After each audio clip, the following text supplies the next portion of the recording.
All right, CRPN Central, this is Dr. Fox. Please like, comment, subscribe. It helps the mission more than you know so that I can do more for you.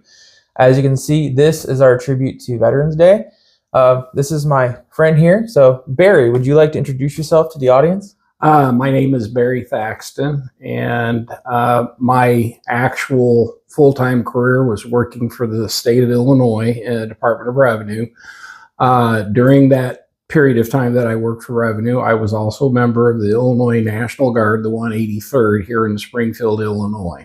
Yep. And so, Barry, this is obviously a tribute to Veterans Day. You are you were a veteran, so you worked in the National Guard. Are you still in the National Guard? No, technically, I'm not a veteran. I was never activated for any wartime services, either here in the States or overseas. I did serve during during conflicts that where other people in my unit got activated and served here in the U.S. backfilling important positions, while the active duty forces got deployed for Desert Storm. And I got out just shortly after Desert Storm started, which was like in the late 90s. And then later on, then we had Iraqi freedom, and I had more of my comrades that were still in the Guard get deployed, go overseas to serve in an air base offshore. And so, Barry, you did serve our country. You were Yes. activated to do some things to protect our country? I did 2 real-world missions. One was during the Great Flood of 1993 here in Illinois, and this was state active service. I was called up. I was asked to go to Murfreesboro to provide food service support for other troops that were out providing guarding roads, so people would not drive into flooded areas, as well as people actually doing airmen and soldiers actually doing the sandbagging. So that was a week or 2 of service for that. Then I got returned back to my normal civilian status. And then a few years after that, our Guard unit, our civil engineering unit, which at that point in time Food Services was part of, got picked to go to Argentina, to a small village called Pacara. And what we were doing the civil engineering people were working on a clinic facility for the people of that village, and as well as at some point in time they were going to improve their water system. They were using an old well, and there were concerns about the safety and the health of drinking that unfiltered dirty water. So you're here to serve, so to speak. So, yes. and I've always heard this, but when you're in the National Guard, you can just get a phone call and can say, okay, we need you. You've got to deploy. Here we go. Is that how it worked? Yes. Most airmen, soldiers in the National Guard component, actually had a wartime function. And we were told that we were to keep a bag packed, ready to go within 24 hours notification. Should we be deployed. As soon as we get the phone call, we would have so many hours to report to base.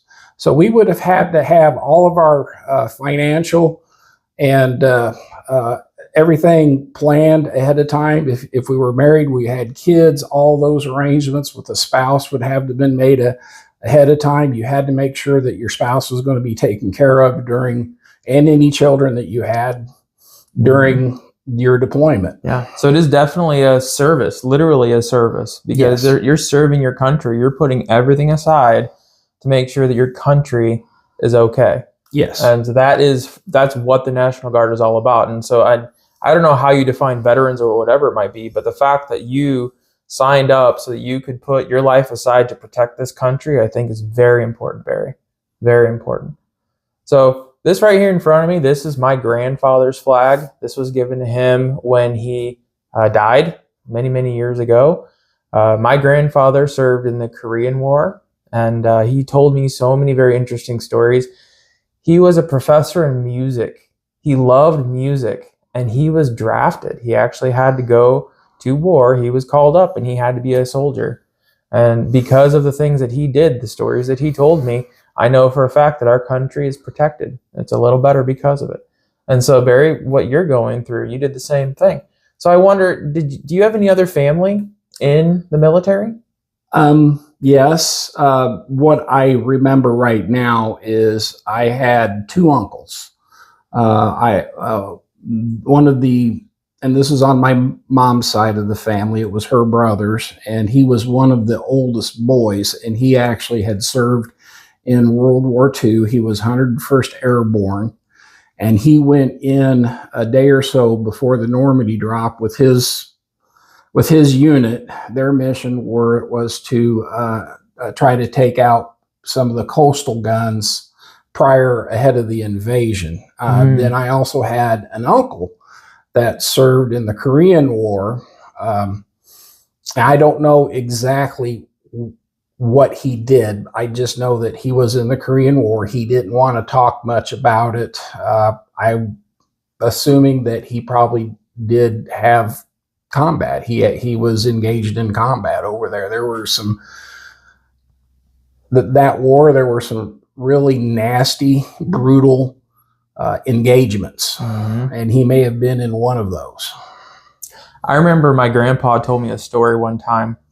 They were on a truck. They were driving a truck, big Hummer thing, and they had to go behind enemy lines. And so while they were behind the enemy lines, the truck overheated, and they were miles away with a truck that ran down. It was overheating, and so they had to keep that truck cooled down so it could get them back over to their base. So they actually ended up taking turns peeing in a canteen and pouring the canteen in the truck to get it across enemy lines. It's that kind of a story where, you know, these soldiers, they have to go into these unknown terrains. They have to go in the face of danger. Their life is always in danger, and they have to do what they have to do to survive. And we've all heard those stories. We know for a fact that there are people out there who have sacrificed so much and who have risked so much for our lives. And so for that, we celebrate Veterans Day. And this is our tribute to Veterans Day. So Barry, I wonder, from your experience talking to the National Guard, your fellow National Guard people, how strong is clinical research among our veterans and our National Guard or our veterans? Oh, extremely important. These people sign up to go, God knows where their country asks them to go, and they're subjected to conditions that we just can't understand. Even I can't understand that because I was not subjected to those conditions. And it's not always just the issue of combat. It's the long period of boredom, never knowing when something is going to happen and whether or not you're going to survive that. I have talked to some friends that I work with in my professional job at the Department of Revenue that were veterans that experienced that, and they related these same stories. It's not always the fact that they're engaged in hand-to-hand combat. That does happen. They are engaged in firefights, and that does happen. But it's the long periods of boredom in between and the uncertainty that can wear on one's mental state. These people come back, and there are some that are able to function better than others, but the biggest support that these veterans need that have actually been overseas and been in combat environments is mental health help. Yep. Huge for clinical research. Huge. So they do go through mental trauma as a result of serving our country. And it's really important that on the clinical research realm, we can come in and we can help them. We can develop things to help them live lives in their country that they served. I think that's really important, Barry. And then, who knows? I mean, I've always heard the stories of Agent Orange, of people who they've gone through chemical warfare, biological warfare could be a thing. And in clinical research, we're going to have to try to help to develop things to protect our soldiers, to protect the people who protect our country. So I can't tell you how important Veterans Day is to me and how important the veterans are to the clinical research industry and for this country. So, Barry, we're going to go ahead and wrap this up. But before we go, if I were to hand you the microphone right now and you wanted to talk to the community and tell them how important veterans are to our country and how clinical research can help them, what would you tell them? Our fighting men and women, regardless of where they are, right now, we have some that are in harm's way. There's always something going on in the world, stuff that we don't even know about, that's classified, that we find out later. The biggest thing that you can do is love and support them. Reach out to them. If you have a friend that is a veteran, that has been overseas, that has been through the combat experience, and you notice a change in their behavior, reach out, talk to them, be a friend, encourage them to get help.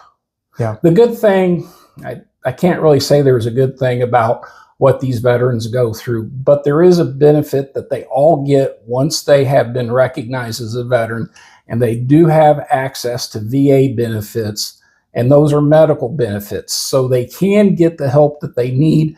But we as a community need to watch out for these people that have selflessly served our country and be there to support them and tell them it's okay to get help. Yep, I agree completely. So if you're a veteran out there and you're listening to this and you're having a really hard time, number one, know that you are never alone. Please go out to your communities, seek help, speak up. It is not weak. We are here to help you just as you have been here to help us. And there are veterans hotlines out there set up specifically to deal with emergency situations that veterans may be experiencing. So please use those. So you are never alone. Thank you so much for your service. Happy Veterans Day. I love you, Grandpa, and I love each and every one of you who've stood up to support our country. So Barry, thank you so much for your service. Thank you, Daniel. I really appreciate it. And thank you for coming on to CRPN Central and telling your story. It is my pleasure and my honor. This is Dr. Fox. Please like, comment, subscribe, share your voice. I'll see you next time.